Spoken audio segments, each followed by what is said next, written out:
Welcome to Royal Daily Report, your trusted source for royal family news and investigations. Tonight, we bring you a story that has been building quietly inside Buckingham Palace for years. And in May 2026, the waiting is finally over. Hold on tight, because this story does not start gently. It starts with a door finally opening inside the most powerful royal institution in the world, a door that stayed firmly shut for years.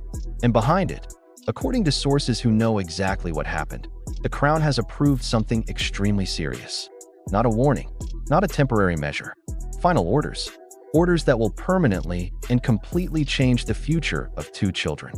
These orders affect Archie Harrison and Lilibet Diana, the son and daughter of Prince Harry and Meghan Markle. For years, people wondered if the palace would ever speak publicly about this.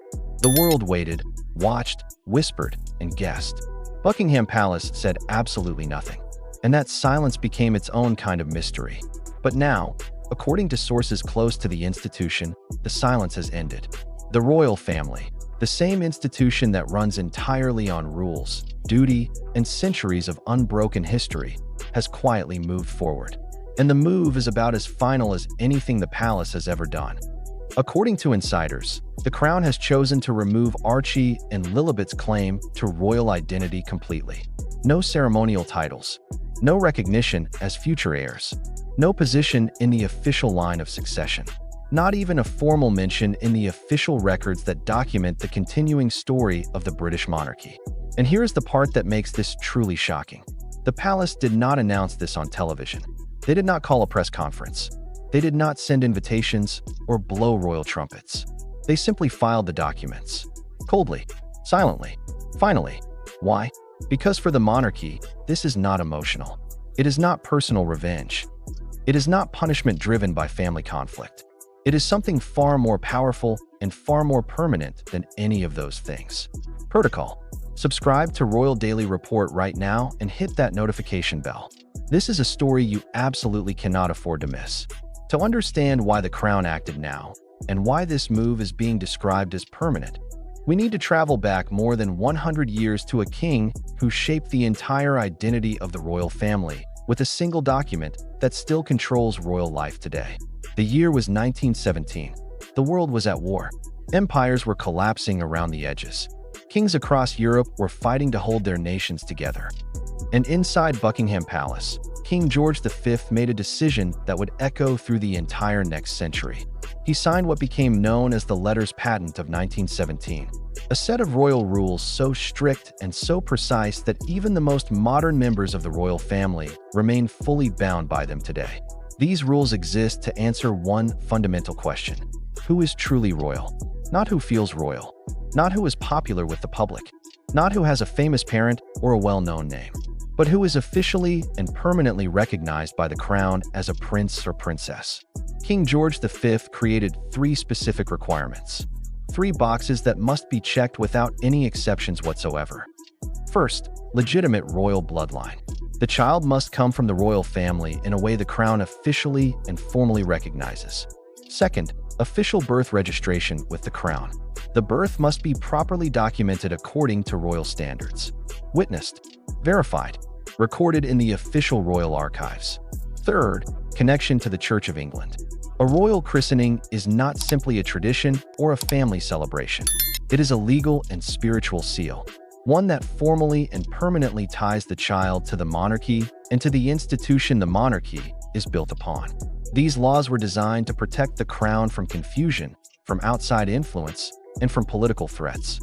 They were created to guard the royal bloodline as carefully and as tightly as possible. And for over 100 years, these rules worked without fail. No shortcuts, no exceptions, no bending for anyone. Now fast forward to May 2026 and the children of Prince Harry and Meghan Markle. When palace officials examined the situation surrounding Archie and Lilibet, they were not looking at scandal or drama or interviews or documentaries. They were looking at a checklist, a strict, old, and completely binding checklist. And according to sources, that checklist had cracks. Cracks that simply could not be overlooked or excused under the 1917 framework.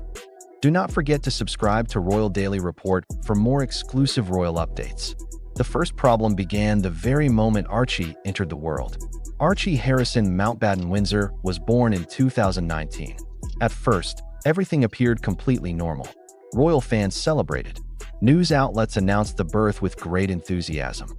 Harry and Meghan appeared before cameras holding their new son. It looked like a perfect and uncomplicated royal moment. But deep inside the paperwork, in the precise legal details that the palace watches more carefully than anything else, something unusual happened. Archie's birth certificate was originally filled out with Meghan's full legal name, Rachel Meghan Markle. That was completely normal and expected. But then, without any clear and public explanation, the document was changed. Her full legal name was removed entirely and replaced with her royal title, Her Royal Highness, the Duchess of Sussex. That is not standard practice. Birth certificates are not branding documents or public relations tools. They are permanent legal records. Records that help establish and determine a child's rightful place in history and in law. Meghan said publicly that she never approved the change. She claimed the palace had forced the alteration. The palace denied her version of events completely. Both sides pointed fingers. Neither side backed down. And in that very public disagreement, something genuinely dangerous happened inside the official record. Doubt appeared. Not gossip, not online speculation. Real and documented doubt inside a legally binding royal document. To the monarchy, doubt inside official documentation is not simply inconvenient. It is completely unacceptable. A crack in a royal child's legal records is treated with the same seriousness as a crack in the structure of the crown itself. That single change, that quiet and unexplained decision to rewrite a birth certificate, was the first visible sign that Archie's position within the royal system was already on uncertain ground. The clock started ticking from the moment that ink dried. Hit that like button and subscribe to Royal Daily Report right now. This investigation is only getting deeper. By the time Lilibet was born in June 2021, the palace had already made a quiet internal decision. It would step back, then it would step further away, and eventually, it would close the door entirely. When baby Lilibet Diana arrived, royal watchers around the world expected the familiar scene they had witnessed for generations. A palace statement released with careful ceremony, doctors confirming the birth through official channels, royal aides stepping forward in a coordinated and dignified way. A sense of institutional occasion that said clearly, another chapter has been written into the Windsor family story. But none of that happened. Instead, the announcement came from thousands of miles away, from sunny California, through a carefully polished private press release. No royal ceremony. No palace statement of any substance. No senior aides stepping forward. Not even a meaningful formal acknowledgement from Buckingham Palace beyond the absolute bare minimum required. It was as though the birth of a prince's daughter was simply a private event for a private couple living a private life. And for the monarchy, that silence was not a small or insignificant thing. It was a very deliberate signal. Royal births have never been ordinary events in the history of the British monarchy. For centuries, they have been treated as national milestones. Recorded, witnessed, officially verified, and placed into formal archives where historians and future generations can trace the royal bloodline with complete confidence. But with Lilibet, the palace's hands were nowhere near the paperwork. No royal registrar, no traditional official supervision, no British medical professional signing any official royal documentation. The crown did not take ownership of the moment. And in the language the palace speaks most fluently, silence is louder than any public statement. Sources say this was the moment when insiders understood that the palace had quietly stepped aside. Without the crown's direct and formal involvement in the earliest official documents of Lilibet's life, the royal system had no solid footing, no firm and verifiable connection, no official tie that binds a newborn to the institution and to the history they are supposed to inherit. It was unprecedented, a birth that the monarchy did not fully and formally claim. And in that quiet absence, the future took a very sharp and very significant turn. Make sure you are subscribed to Royal Daily Report and have liked this video. We are bringing you the complete story. The next question is what pushed the palace from cautious concern to complete unwillingness to recognize these children within the royal structure. And the answer came a few months after Lilibet's birth, with a ceremony that should have permanently and officially sealed her place in royal history. but instead broke it.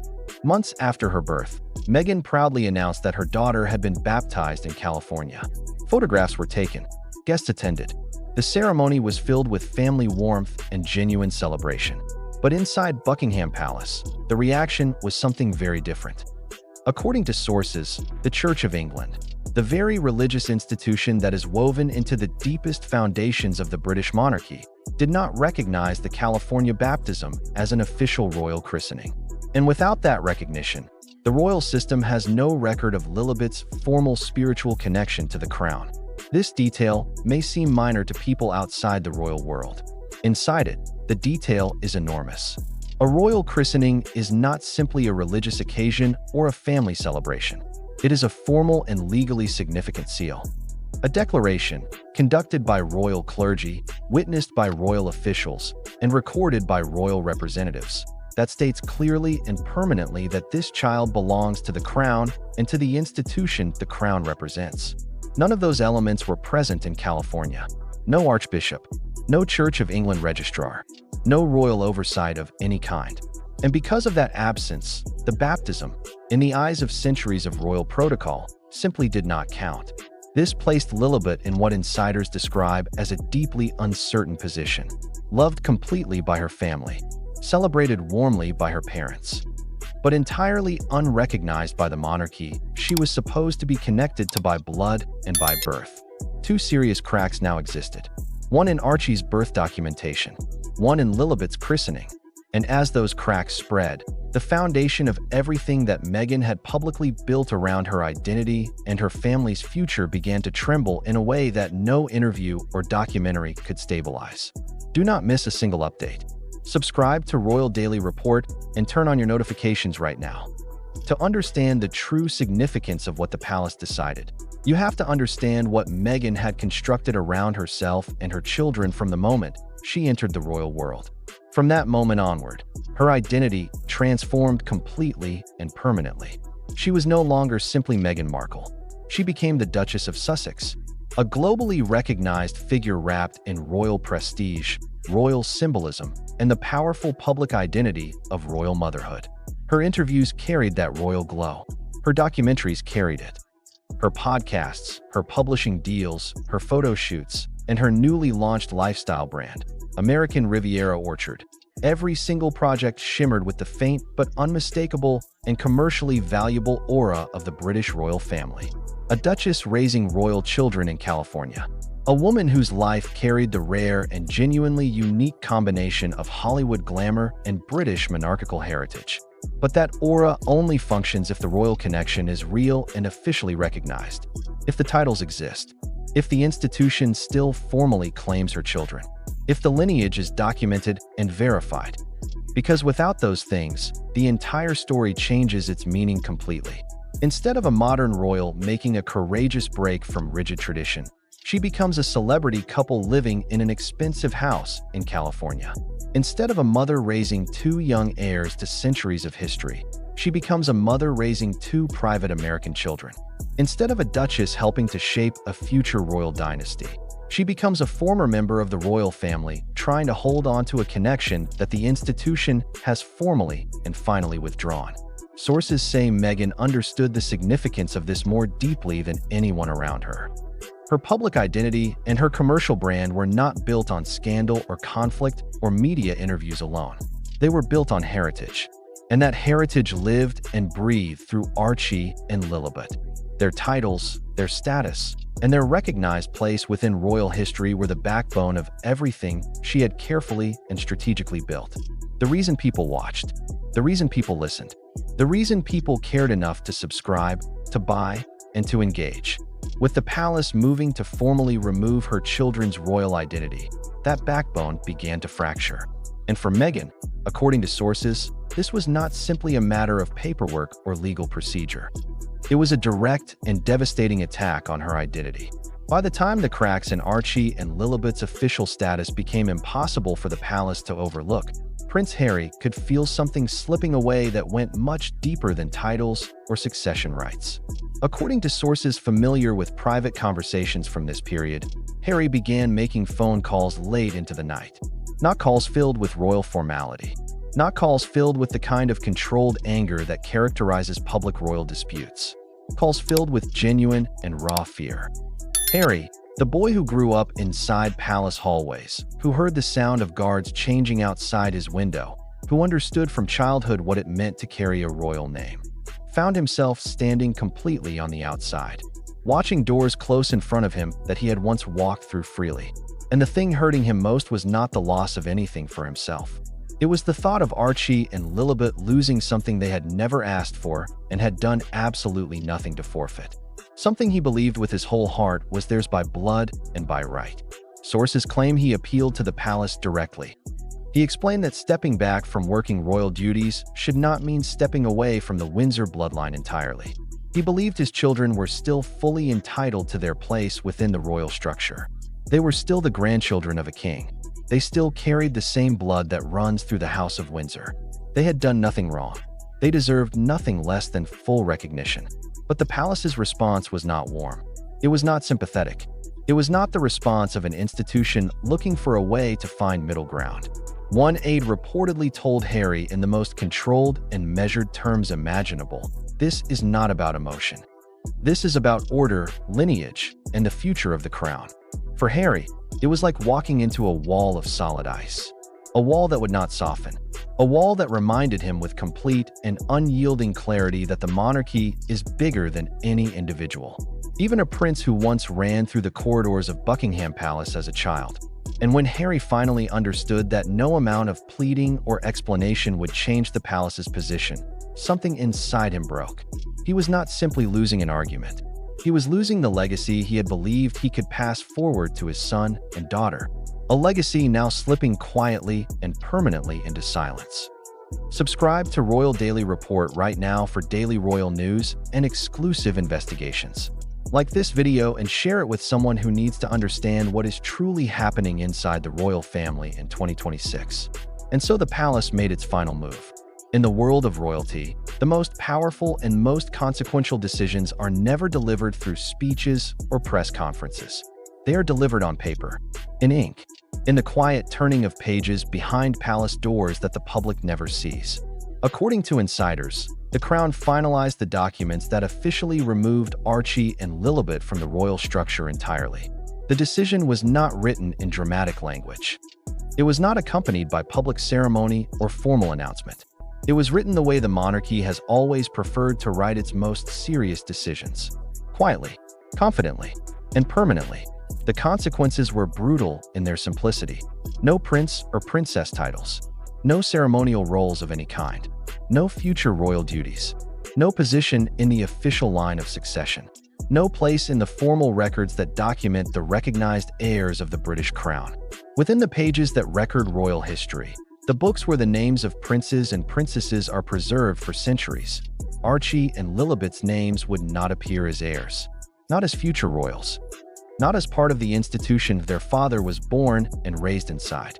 And unlike temporary suspensions or paused privileges or arrangements subject to future review, this decision carries a different weight entirely. No appeals, no negotiations, no room for last-minute changes driven by public sympathy or media pressure. The stroke of a pen accomplished what years of distance and public conflict had not. It closed the door, completely and permanently. And the way the palace chose to close it reveals the true depth of its long-term strategy. Because while Harry and Meghan spent years telling their story through documentaries and books and high-profile television interviews, the palace played an entirely different kind of game. It did not argue. It did not defend itself publicly. It did not fight back against specific claims or counter individual accusations. It stayed silent, completely and deliberately silent. Because silence in royal strategy is not weakness. Silence is a weapon. Silence is a shield. Silence is the ability to wait for exactly the right moment to act with precision while all the noise from the other side burns itself out over time. According to sources close to the institution, the palace watched everything from a careful and comfortable distance.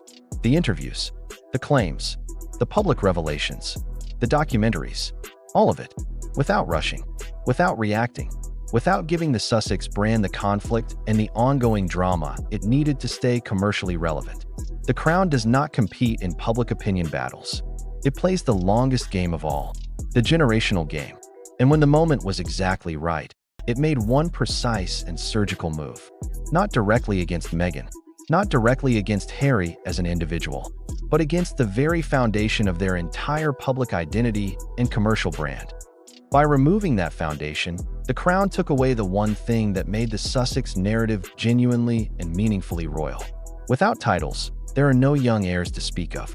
Without heirs, there is no royal lineage continuing across the Atlantic in California. Without that lineage, there is no dynasty to challenge the Crown's complete authority over its own story. And in royal circles, this is being described by some insiders as the palace's most calculated and most effective strategic move of the entire decade. Years from now, when someone opens the royal archives, the enormous and ancient books that hold the names of kings and queens, of princes and princesses, of every child officially born and recognized within the Windsor line, they will turn the pages carefully. They will see George. They will see Charlotte. They will see Louis. They will see every child formally recognized within the continuing Windsor story. But they will not see Archie, and they will not see Lilibet, because the monarchy made a deliberate and conscious choice. These children will not be written into our history. Archie and Lilibet will grow up in California. They will laugh in the sunshine and go to school and live their lives surrounded by the love of their family. They will know genuine freedom from the enormous and sometimes crushing weight of royal expectation. But they will not stand on a royal balcony. Their names will not be announced with royal titles before them. Their portraits will not hang in the formal halls of Buckingham Palace. And their names will not be written into the books that outlast every generation. Their story will be told in private California homes rather than in royal halls. Not because of anything they did, not because of any failure on their part, but because the Crown decided with complete and absolute finality that legacy is not built on emotion, or on fame, or on the number of people who watch a documentary. Legacy is built on rules, on lineage, on tradition that bends for absolutely no one.